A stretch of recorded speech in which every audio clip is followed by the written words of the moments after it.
வரவேற்கிற 135ஆம் பிறந்தநாள் விழாவை மிகச்சிறந்த விழாவாக ஒரு கருத்தரங்கமாக அது முதல்வர் அவர்கள் தமிழ் வாரமாக அறிவித்திருப்பது மிகவும் நன்றிக்குரியது, மதிப்புக்குரியது. சென்னை மாநகரிலே அவர் வாழ்ந்த வீடு நினைவிடமாக வேண்டும். பாரதிதாசன் கடைசியாக எழுதி முடித்தது பாரதியாருடைய வாழ்க்கை வரலாற்றை. பாரதியாருடைய வாழ்க்கை வரலாற்றை தான் அவர் எழுதியது பாண்டியன் பரிசு. அதில் வருகின்ற வரிதான் எல்லாருக்கும் எல்லாம், எல்லாருக்கும் எல்லாம் என் இருப்பதான இடம் நோக்கி நடக்கின்றது இந்த வையம் என்ற அந்த வரிதான். என் சீர்திருத்தத்திலேயான ஒரே காப்பியம் பாண்டியன் பரிசு தான். பெருங்கதைக்கு பிறகு ஆசிரியர் பாவலையான ஒரே காப்பியம், முதல் காப்பியம் இருண்ட வீடுதான்.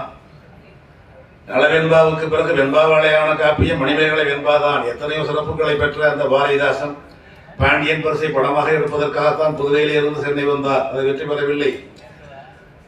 ஒரு சமூக படம் எடுக்க வேண்டும் என்று சொன்னார்கள் இயக்குனர் பீம்சிங், நடிகர் தலைவர் சிவாஜி கணேசன். அதில் அவருக்கு விருப்பமில்லை. ஆனால் எழுதினார், முத்தாப்பா என்று எழுதினார். இன்று வரை அது வெளியே வரவில்லை. இடையில அவருடைய கனவு, என்னுடைய ஆசா, என்னுடைய குரு, எங்கள் ஐயர் பாரதியாருடைய வாழ்க்கையை நான் சொல்லாவிட்டால் யார் சொல்ல முடியும் என்று பாரதியாருடைய வாழ்க்கை வரலாற்றை திரைப்படமாக்குவதற்காக எழுதி முடித்தார். அவர் எழுதி முடித்த கடைசி பக்கம் முடிந்த பிறகுதான் அடுத்த நாள் அவர் மாரடைப்பு வந்தது.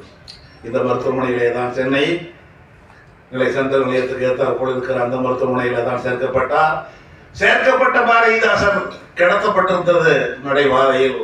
வராந்தாவிட தான் போட்டிருந்தாங்க. ஒரு படுக்கை கூட கொடுக்கல. பொழுது நம்முடைய பெருமக்கள் எல்லாம், அரசியல் பெருமக்கள், இலக்கிய பெருமக்கள் எல்லாருமே சேர்ந்து எங்கள் மாபெரும் கவிஞன் பாரதிதாசன் நடைபாதையிலே படுக்க வைக்கப்பட்டிருக்கிறார், அவருக்கு ஒரு படுக்கை கொடுங்கள் என்று கேட்ட பொழுது அந்த ஆரம்ப இருப்பிட அதிகாரி சொன்னார், உங்கள் பாரதிதாசன் எந்த ஊர்? புதுச்சேரி. என்னவா இருந்த? ஆசிரியர். எத்தனை ஆண்டு? 38 ஆண்டு. 38 ஆண்டு வேலை செஞ்சவரா? அவரோட ஓய்வூதியம் என்னன்னு கேட்டுவாங்க. நான் சிறப்பு பிரிவை கொடுத்துட்றேன், ஸ்பெஷல் வார்டே கொடுத்துட்றேன் என்று சொன்னார்கள்.